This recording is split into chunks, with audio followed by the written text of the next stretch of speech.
Hi, in this video we're going to go over how to locate New York inmate records, prison records, jail records, criminal information in general.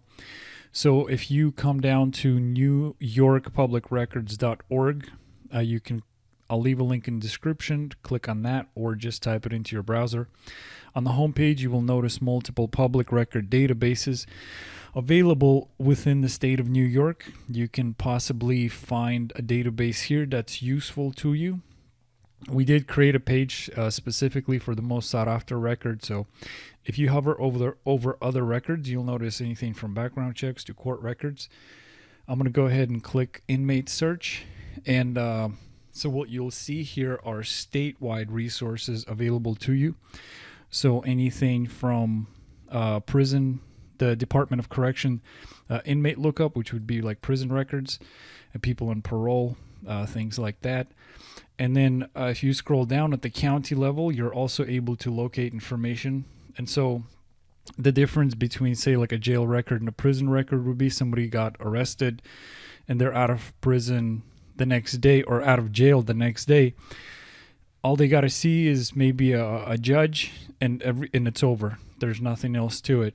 If somebody gets a sentence of over 12 months, they're going to be serving that time out in a prison versus a jail. And so you have multiple databases to look at.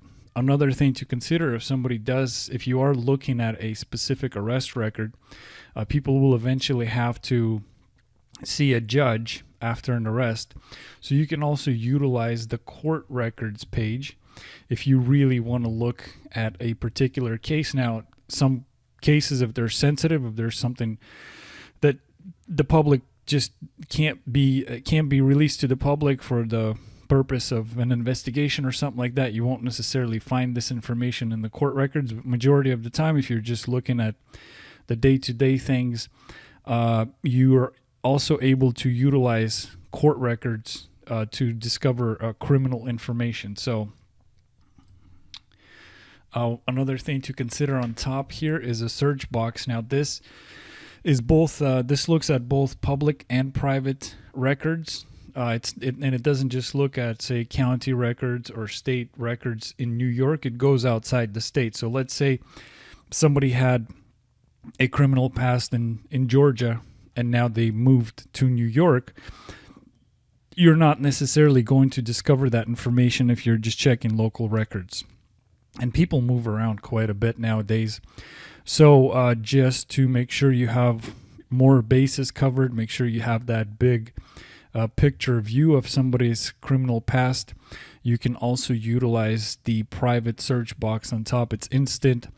So if you see something there, you see something there. If not, you can just come back and use the resources you have available to you at the county level or the state level. And a lot of times it's best to use both because records do originate at the county level. That's where they're the freshest, most up to date. But you got to keep in mind that they are limited by a specific location, specific county, specific state. So keep that in mind. That's why it's great to utilize both databases. So once again, newyorkpublicrecords.org. Come on down and get started on your New York inmate search. Thank you.